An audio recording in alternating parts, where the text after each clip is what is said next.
Halo guys, bertemu lagi bersama gue Dedi. Pada video kali ini kita akan membahas sebuah film yang berjudul Roadhead. Tapi sebelum masuk ke pembahasan film kali ini, gue selalu mendoakan agar kalian di sana baik-baik saja, bahagia, serta sehat selalu ya guys.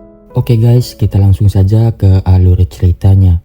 Saat film dimulai, kita diperlihatkan pada scene pembuka dengan berlatar belakang di sebuah padang pasir yang dimana terdapat sepasang kekasih yang sedang menikmati perjalanan sambil melakukan suatu perilaku yang tidak senonoh. Dan tepat pada saat itulah mereka langsung dikejutkan dengan keberadaan seorang pria yang terlihat sudah membawa sebuah pedang. Dan film pun dimulai. Keesokan harinya, kita kembali diperlihatkan kepada latar dan tempat yang sama, namun dengan pengunjung yang berbeda.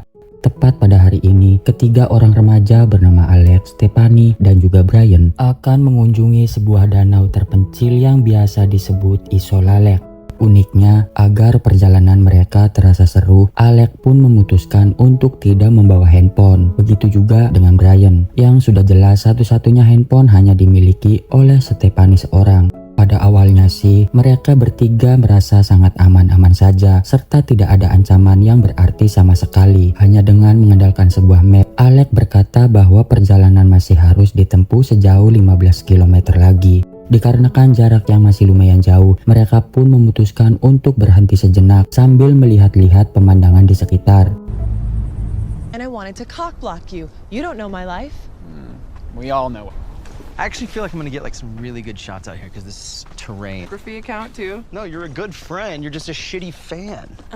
Terhitung selama 10 menit lamanya sudah dihabiskan Alex beserta Brian di wilayah gersang itu. Sedangkan Stephanie hanya berada di dalam mobil saja karena ia secara mendadak mulai memikirkan mantan pacarnya.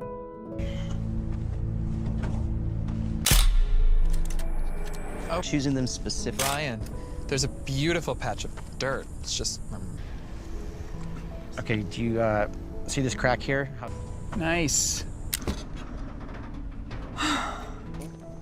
Climate change is real. Got high taking a nap. She usually sleeps. Usai berfoto-foto, perjalanan pun kembali dilanjutkan sembari berharap ada minimarket di depan sana. Yang sayangnya bukannya minimarket yang mereka jumpai, namun malah dikejutkan dengan keberadaan dua buah kepala yang sudah terlepas. Ya, bisa dipastikan sepasang kekasih ini adalah korban dari si pria misterius yang sempat kita lihat di awal film tadi.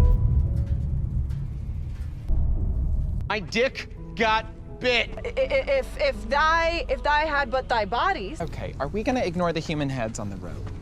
Merasa sangat syok atas penemuan tersebut, Stephanie langsung bergegas untuk menelpon para polisi agar segera datang ke lokasi kejadian. Akan tetapi, bukannya direspon, Stephanie malah mendengar suara mendesah dari panggilan tersebut. Dan secara tiba-tiba, datanglah si pria berpedang yang tanpa diketahui oleh mereka bertiga bahwa pria itu yang sudah mengeksekusi sepasang kekasih itu. Pada kondisi ini, mereka pun cuma dibikin heran kenapa pria tersebut hanya terdiam tanpa mengeluarkan kata-kata sama sekali. Dan tiba-tiba secara mengejutkan pria tersebut malah langsung mengejar mereka bertiga. Sampai-sampai Brian sendiri terlihat tidak siap. Dan sangat disayangkan sekali, mereka berniat untuk berlibur, malah berujung kepada malam petaka yang tak terduga. Namun kali ini pria berpedang tidak ingin membunuh Alex beserta Stephanie, melainkan ia hanya membawa pergi kendaraan mereka terlebih dahulu. Yang sudah jelas rencana tersebut sengaja dilakukan agar mereka berdua tidak akan pergi jauh dari wilayah itu.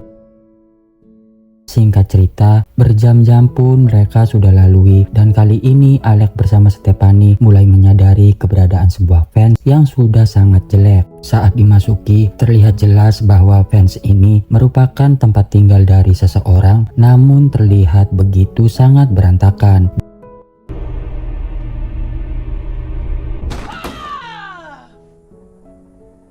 Dan dan tidak lain tidak bukan bisa dipastikan satu-satunya orang yang tinggal di sini adalah si pria berpedang itu. Dan benar saja, baru saja nama pria itu disebut, malah dia muncul secara tiba-tiba. Dan untungnya mereka pun berhasil menghindar meskipun harus terjadi perlawanan yang cukup keras. Sampai-sampai handphone milik Stephanie dihancurkan oleh pria itu.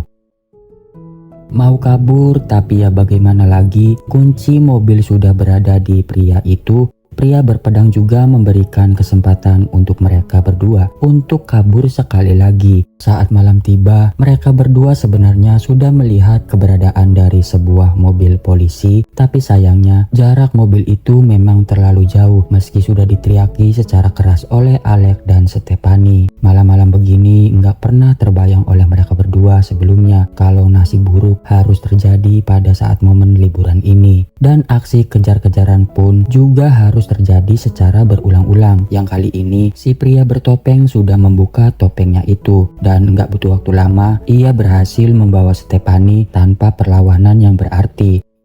Pria bertopeng berkata kepada Stephanie bahwa ia tidak berniat membunuhnya dikarenakan adanya maksud tertentu yang akan dijelaskan nanti ketika sudah sampai. Dan benar saja, Stephanie sengaja dibawa ke sebuah tempat yang dimana sangat jauh dari keberadaan Alex. Tidak adanya bantuan yang bisa ia andalkan, Stephanie hanya bisa pasrah diri tanpa banyak perlawanan. You're holding a sword. Drop it.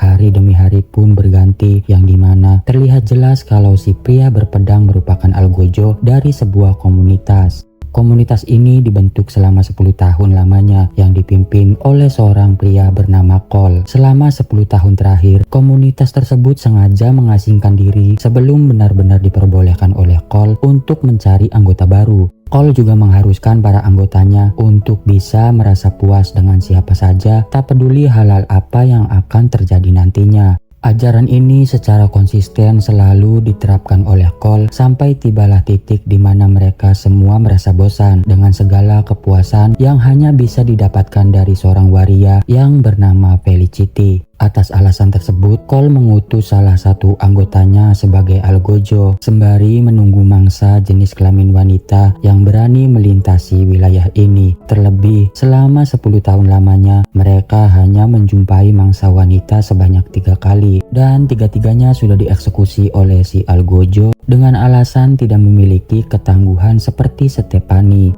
Maka dari itulah tidak heran jika Stephanie sengaja dibiarkan hidup agar ia mampu memberikan kepuasan bagi mereka semua hingga waktu yang tidak ditentukan. Namun di sini Stephanie tidak tinggal diam, melainkan dia mencoba untuk meminta tolong kepada Felicity yang terlihat sudah dianggap sampah. Stephanie berkata bahwa ia bersama Felicity harus segera lepas dari jeratan ini tanpa harus takut apa yang terjadi kepada mereka ke depannya. Meski pada akhirnya ia sendiri tidak bisa berbuat banyak. Dan tibalah giliran Cole alias pemimpin akan dimulai. Hanya saja tidak semudah itu bagi Cole untuk bisa memuaskan hasratnya. Karena tiba-tiba Stephanie sengaja menggigit senjata milik Cole sampai putus seputus-putusnya. Tiba-tiba Stephanie juga dikejutkan dengan keberadaan Alex yang ternyata sudah mengikutinya sejak malam itu. Pada kesempatan ini, Alex sudah tidak sabar lagi untuk mengajak Stephanie pergi dari wilayah tersebut. Namun sebelum mereka benar-benar pergi, mereka berdua harus menghadapi si algojo yang baru saja tiba serta terlihat kecewa dengan tindakan Stephanie. Oh, hey! Wanna fight?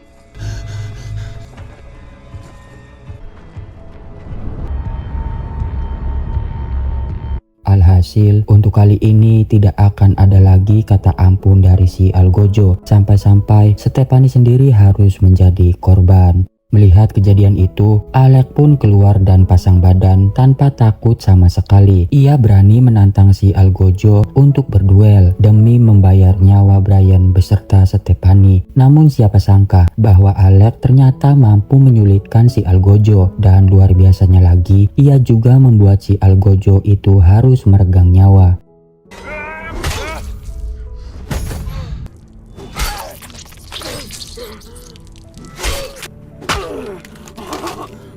Usai melewati peristiwa ini, Alec yang tersisa seorang diri pun tidak lagi bisa berkata apa-apa. Kemudian Alec pun langsung memutuskan untuk kembali pulang dengan harapan semoga saja segala perbuatannya itu mampu membayar lunas segala penderitaan dari teman-temannya. Namun ternyata Alec juga harus ikut menjadi korban setelah ia baru saja sadar kalau terdapat salah satu anak buah Cole yang ternyata menyelundup masuk ke dalam mobil.